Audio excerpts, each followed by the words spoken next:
निहत्ते फ़लस्तीनियों पर जुल्म ढाने वाले का जब ईरान से पाला पड़ा तो इसराइल को जंग बंदी याद आ गई।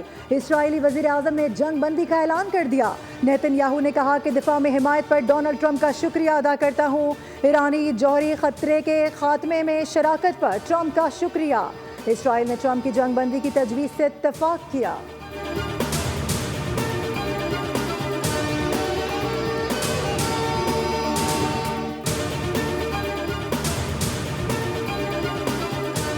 ईरानी सरेंडर करने वाली कौम नहीं। सुप्रीम लीडर आयतुल्लाह खामनई का जंग बंदी के बाद बयान। कहा, हमने किसी से ज्यादती नहीं की, ज्यादती को किसी भी सूरत कबूल नहीं करते, किसी की ज्यादती के आगे हरगिज सर नहीं झुकाएंगे।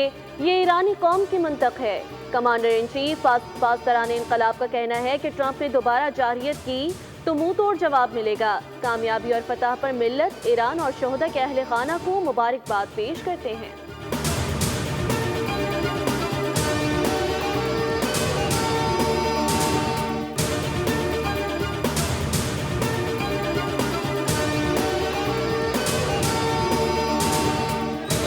ईरान में जंग बंदी के बाद जीत का जश्न। तेहरान समेत मुख्तलिफ शहरों में ईरानी परचम लहराते हज़ारों शहरी सड़कों पर निकल आए। ईरानी खबर रसा एजेंसी के मुताबिक तेहरान के रिहायशियों का कहना है कि जंग बंदी ने न सिर्फ उन्हें जहनी सुकून फराहम किया है बल्कि मामूलात ज़िंदगी की बहाली में भी मदद मिली है। शहरियों को उम्मीद है कि शायद एक तवील जंग का खतरा अब टल चुका है।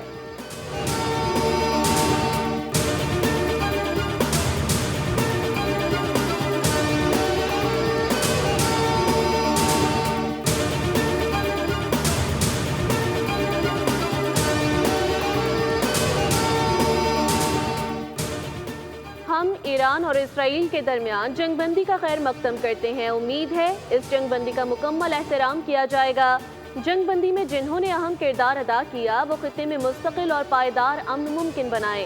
अक़वाम मुत्तहिदा में पाकिस्तानी मुस्तकिल मंदूब आसिम इफ्तिखार ने कहा, पाकिस्तान यकीन रखता है कि तमाम तनाज़ात UN चार्टर और आलमी कवानीन के मुताबिक हल किए जाने चाहिए। बशमूल खुद मुख्तारी का एहतराम करते हैं।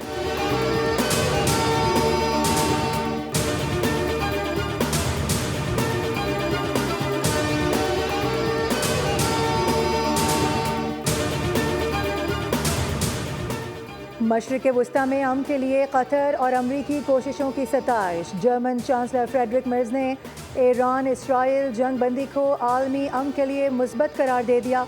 कहा कि उम्मीद करते हैं अगर जंग बंदी कामयाब रही तो ये खित्ते के लिए खुशाइन पेशरफ्त होगी।